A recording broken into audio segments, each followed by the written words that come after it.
Bonsoir à toutes et à tous et bienvenue en ce lundi 15 juin 2020.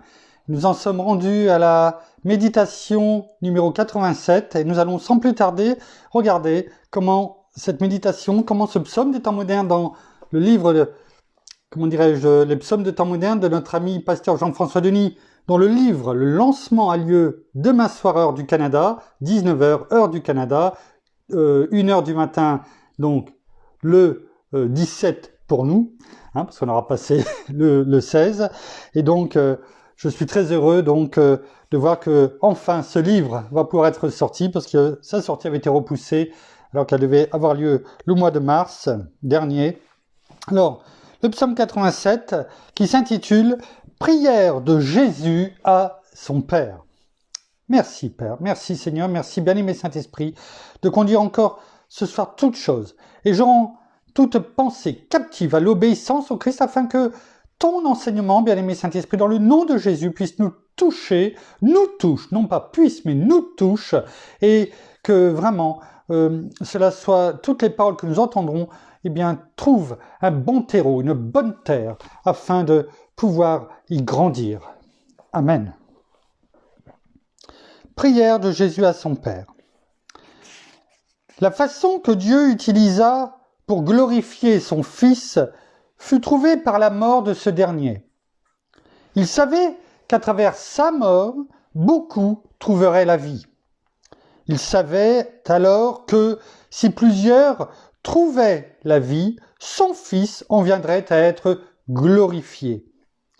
Car c'est dans sa mort que nous trouvons la vie, et c'est par sa victoire sur la mort que le Père le glorifie, lui.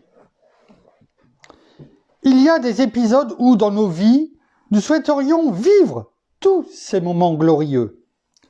Toutefois, réalisons-nous que ces moments tant souhaités passent toujours et avant tout par ces jours sombres et ténébreux. De la même manière que le Père glorifia Jésus par le moyen de la mort, de cette même manière, il désire passer avec toi cet accord. Je t'encourage à faire cet effort et lui confier ta vie d'abord. Car c'est seulement par une mort certaine que tu prendras en lui, avec lui et pour lui tout son essor. D'accord, le salut est gratuit et ne requiert aucun effort. Mais si tu désires que ta vie en lui s'améliore, tu dois être prêt à trouver la mort lorsque tu avances dans certains corridors. Pour le Fils de Dieu, il s'agissait certes d'une mort physique. Pour nous, elle peut prendre une autre forme typologique.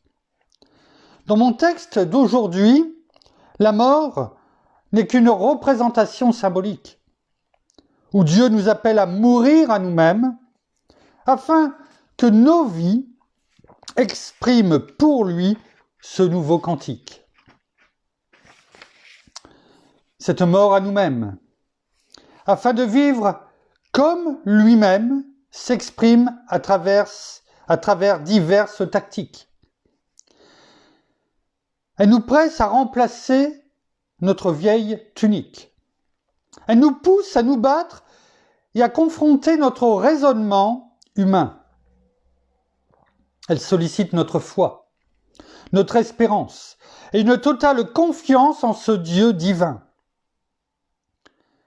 C'est alors que de nos vies se dégage cette douce et nouvelle mélodie. Car c'est lorsqu'en toi meurt quelque chose que son opposé prend vie.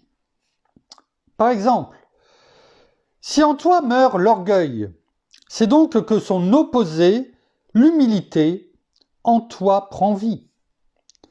Si en toi meurt le mensonge, c'est donc que son opposé, la vérité, en toi prend vie.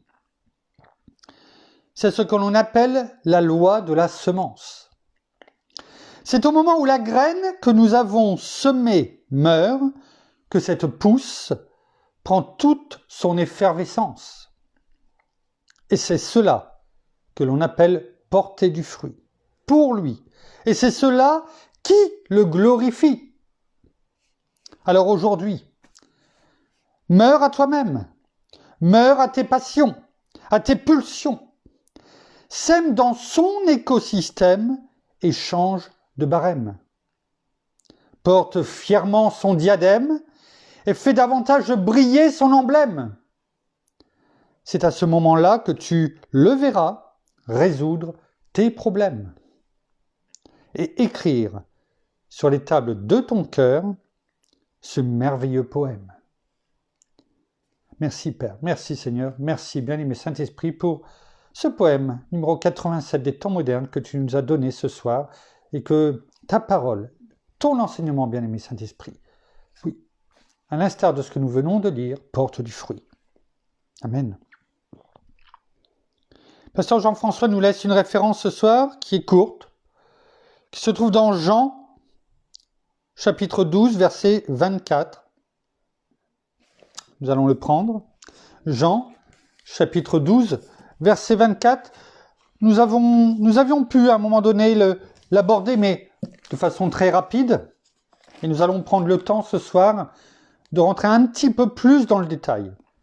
Jean, chapitre 12, verset 24. Notre Seigneur Jésus lui-même nous parle et il nous dit « En vérité, je vous le dis, si le grain de blé ne tombe en terre et ne meurt, il reste seul, mais s'il meurt, il porte beaucoup de fruits. » Nous allons regarder un petit peu ce que ces versets de la parole veut nous enseigner ce soir. Alors, dans mes recherches, eh bien, j'ai été conduit au travers de la parabole du grain de blé, parce que c'est de celle-ci qu'il s'agit, eh bien, de trouver comment le Danois Johannes Jorgensen, écrivain du 19e siècle, enfin milieu du 19e siècle, 1866, et qui est décédé 90 ans plus tard, en 1956, a revisité cette parabole, entre guillemets, par un dialogue. Et nous allons le prendre et voir un petit peu ce que vraiment il veut nous dire. Mettons-nous à la place de ce petit grain de blé, tout simplement. Prenons, essayons de nous identifier à ce grain de blé. Et au travers de ce petit voyage que nous allons faire, assez court, eh bien, imaginons que nous sommes un instant ce grain de blé, parce que c'est ce que nous sommes. Le petit grain de blé est heureux, tout heureux, bien au chaud, dans un gros tas de blé, tout au fond du grenier. Juste un petit courant d'air qui permet de bien respirer. Jamais une goutte de pluie pour mouiller dans le tas de blé. Les autres petits grains sont très gentils, très polis, et ce sont de très bons amis. Les autres petits grains sont, ainsi aussi, quand il fait sa prière, le petit grain de blé, remercie le Seigneur. Merci mon Dieu.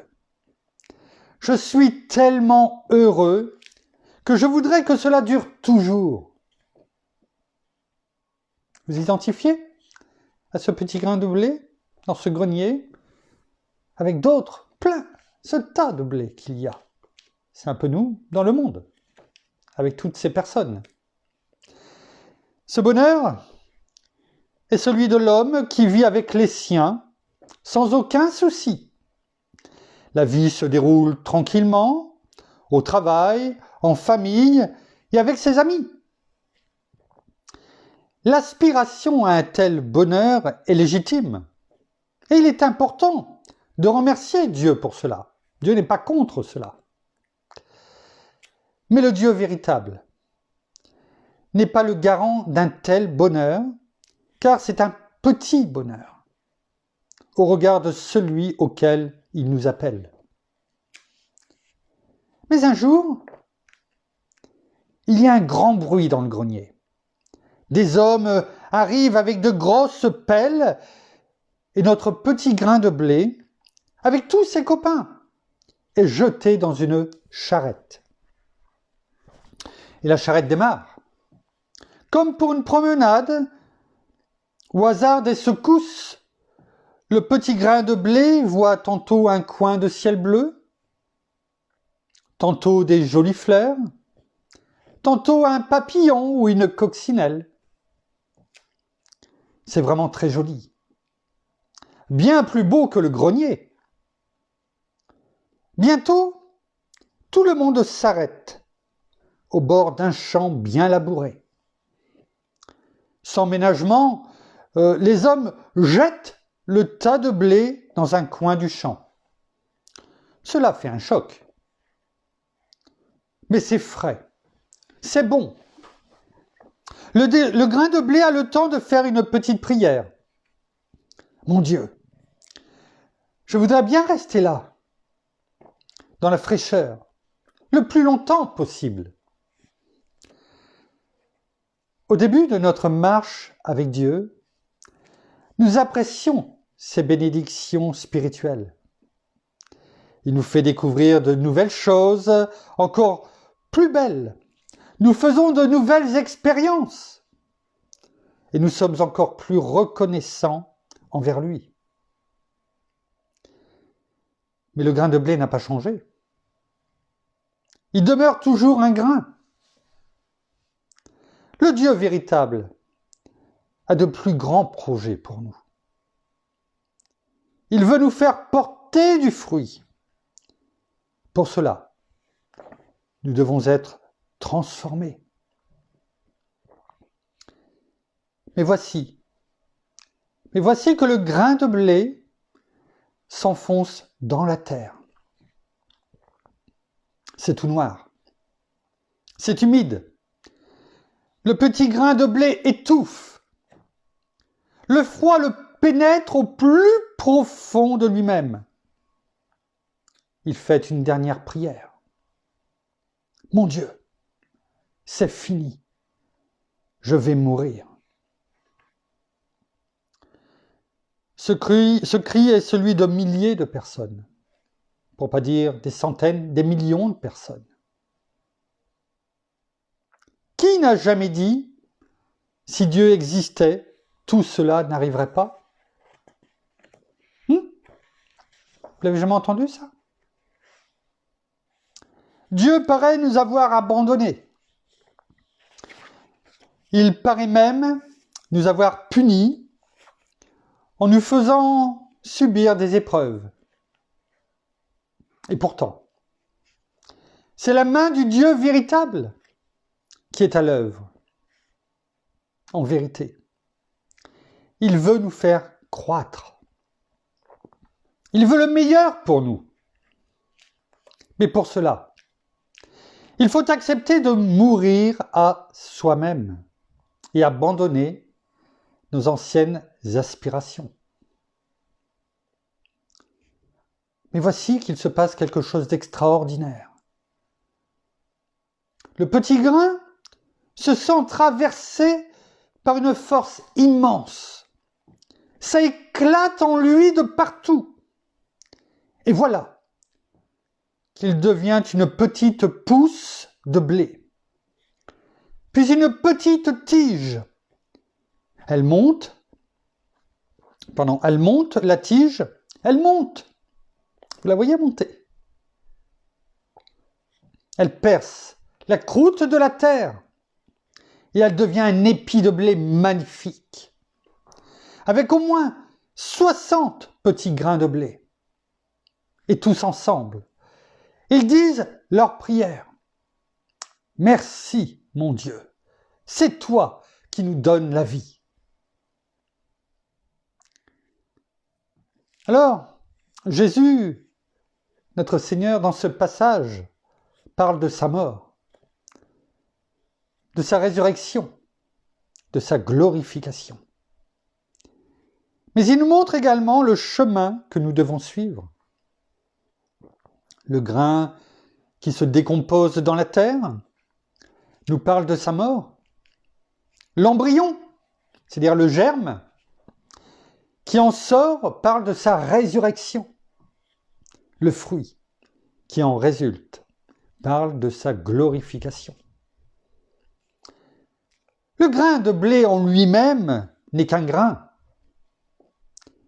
qui, s'il n'est pas planté, ne remplira pas son but, nourrir les affamés. Un grain, il faut savoir, un grain a une enveloppe plus ou moins dure qui renferme la partie fertile du grain que l'on appelle l'embryon, c'est-à-dire qui est le germe de vie qui est au stade de vie ralenti, comme un cœur qui bat tout doucement. On a l'impression qu'on ne l'entend même pas. Le potentiel du grain est dans le germe. Mais s'il reste à l'état de grain, la vie, le potentiel ne peut pas sortir. Comprenez? C'est à l'intérieur que la vie se trouve. Et tout comme Jésus, nous devons accepter de mourir. Comme le grain est enseveli dans la terre, nous devons être ensevelis dans la mort de Jésus. C'est ce qui s'est passé à la conversion. Nous sommes devenus une même plante avec lui, par la conformité à sa mort. C'est ce que l'on retrouve notamment dans Romains 6, que hier je vous ai demandé d'aller lire entièrement, parce que nous n'avions pas le temps de tout le lire. Et on le retrouve dans Romains 6, à partir du verset 4, 5 et 6, par exemple. Allez le prendre. Vous verrez, c'est ce qui est écrit. Jésus est mort, il a donné sa vie, tout comme le grain en terre, pour que le fruit jaillisse. Pour cela, il fallait qu'il passe par la résurrection. La vie qui sort de la mort. Et ainsi, porter du fruit. Si nous voulons suivre notre Seigneur Jésus, nous devons, comme le grain, mourir à nous-mêmes pour laisser jaillir la vie de Christ en nous. Vous comprenez? C'est indispensable. Nous devons reconnaître que nous sommes ensevelis dans sa mort et cesser de vivre selon notre chair, comme la coquille de ce grain de blé, cette carapace qui l'entoure. Le grain contient très peu d'eau. Très peu d'eau, 10%, c'est pas grand-chose. Mais ça le rend quand même résistant. L'eau, c'est la parole de Dieu. On la connaît suffisamment pour résister aux attaques, aux premières attaques extérieures. Plus le grain se remplit d'eau, vous savez quand il a dit « mais c'est noir, c'est humide », et le grain se remplit d'eau. Et plus il se remplit d'eau, plus il gonfle.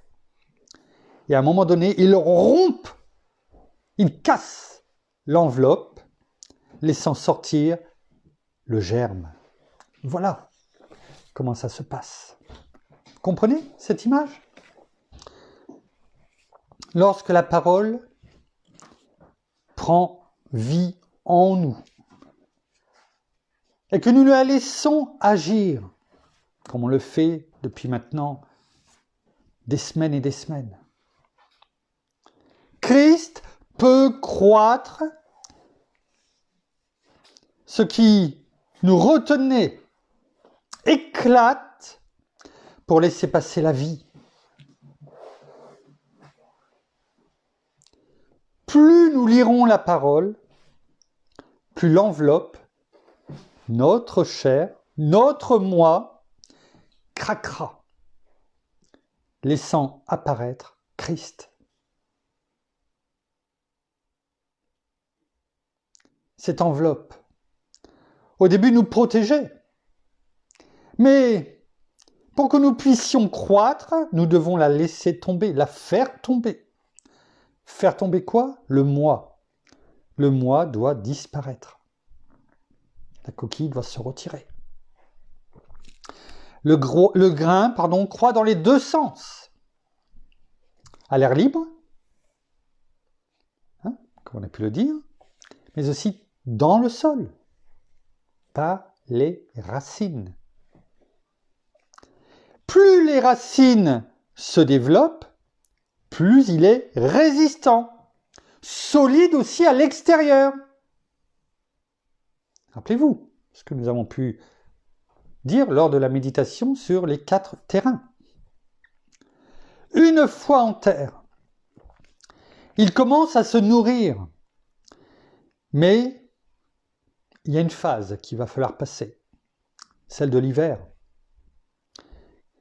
Cette phase est nécessaire pour éliminer les substances qui empêchent ce que l'on appelle la germination, c'est-à-dire qui empêchent la vie de sortir.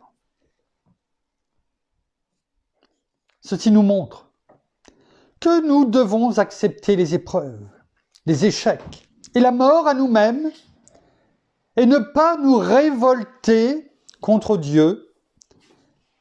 Ainsi, le grain mourra et la germination commencera. Merci Seigneur, merci Père, merci Bien-aimé Saint-Esprit.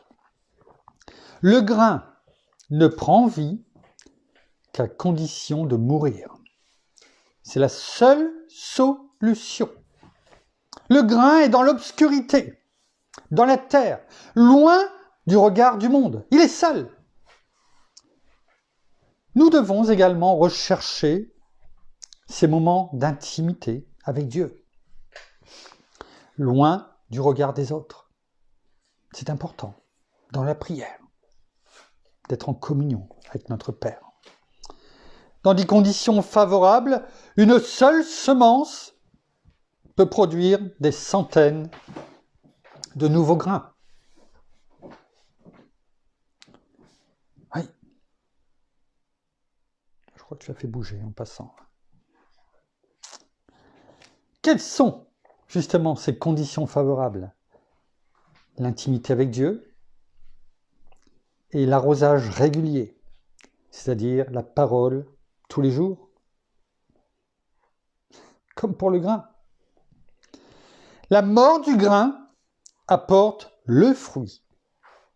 Il nourrit les autres. C'est son but, nourrir les autres.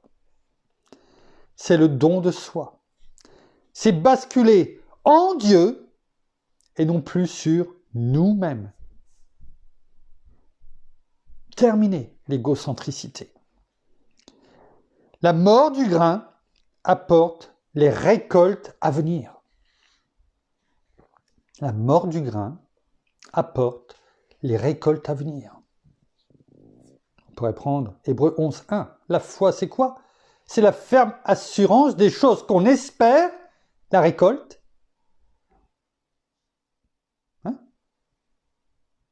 Mais que l'on ne voit pas encore.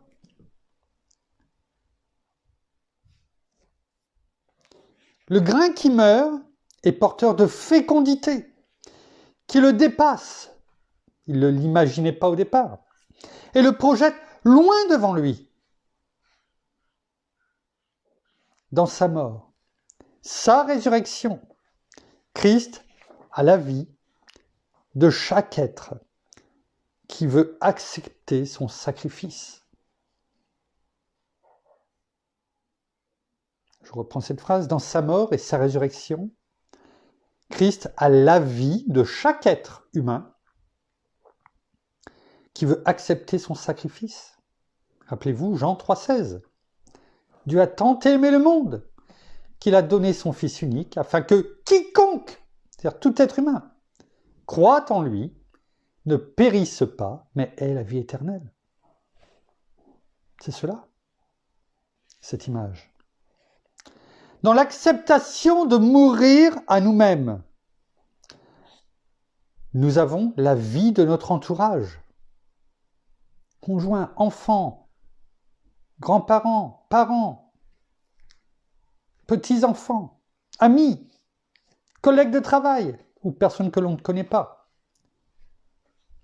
Le monde sera davantage touché par notre façon de vivre, par notre façon d'être, que par nos paroles. Accepter de mourir à soi-même, c'est d'être comme le grain, de diminuer afin que la vie croisse en nous. La mort du grain prépare les récoltes à venir. Si nous mourrons à nous-mêmes, nous serons à l'image de Christ. Et cela aura une répercussion non seulement sur nos proches, mais aussi sur leur descendance. Acceptons de mourir, sans tenir compte des expériences passées. Ne laissez pas l'ennemi vous rappeler des choses passées. Acceptons de mourir à nous-mêmes, sans tenir compte des expériences passées. Mais regardons plutôt au fruit qui peut nourrir notre entourage. C'est beau, c'est bien de dire que l'on aime tout notre entourage. Mais si on n'accepte pas de mourir à soi-même, on les amène avec nous.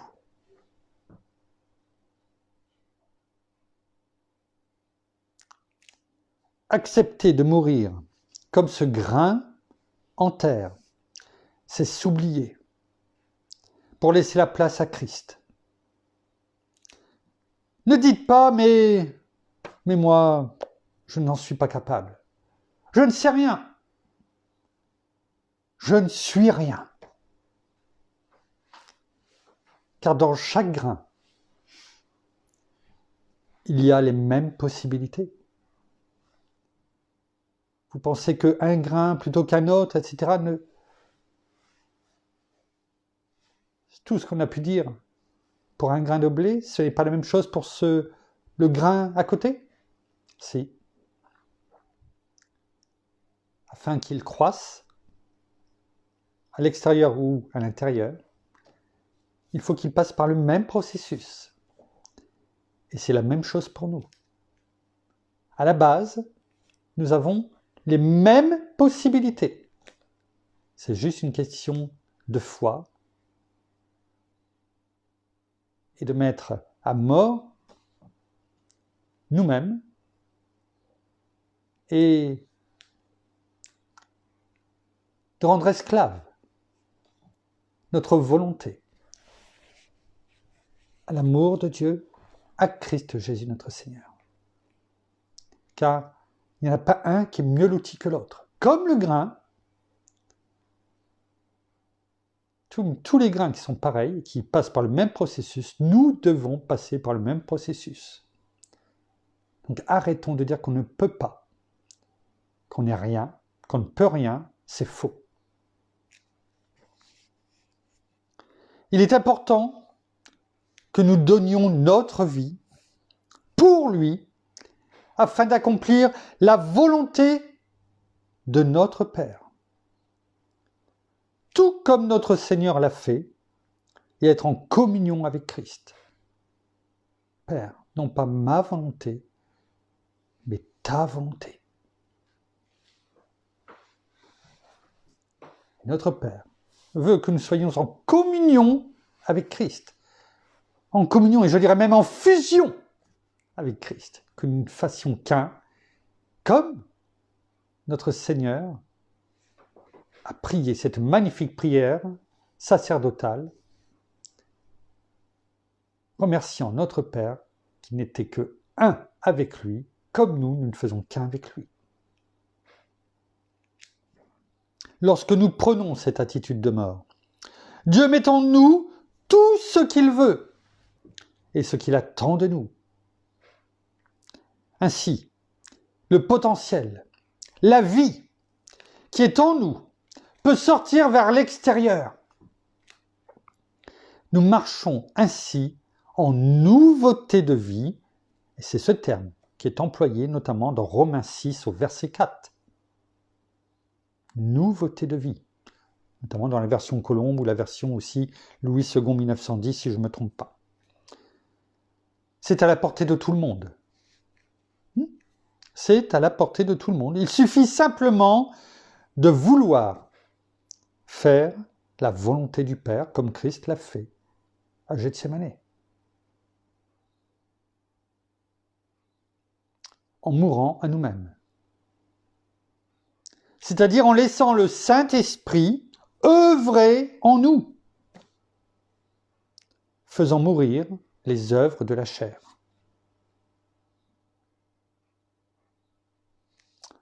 Lorsque nous espérons en Dieu, son œuvre se fait en nous. Dieu nous conduit vers notre état véritable, car il nous a modelés à son image.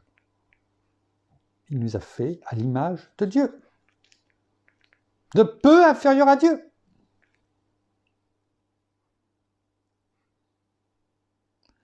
Lorsque nous voyons le résultat, nous ne pouvons que le remercier, le glorifier, comme on a pu le voir hier, et vouloir marcher dans ce chemin de la sainteté, continuer à grandir, à nourrir, tellement d'affamés. Toute la difficulté est de ne pas se détourner de Dieu, ce que nous avons pu voir depuis bien longtemps maintenant.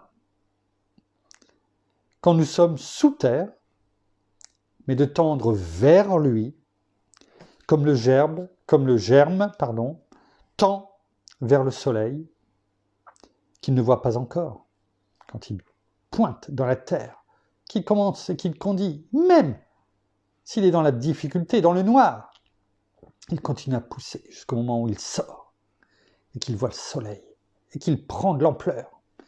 C'est la même chose, c'est là toute la difficulté. Dans les moments où l'ennemi vient nous attaquer sur le terrain de notre âme, de nos pensées, de nos émotions, de notre volonté, c'est là où il faut se soumettre à Dieu. Jacques 4,7. Soumettez-vous donc à Dieu. Résistez au diable et il fuira loin de vous.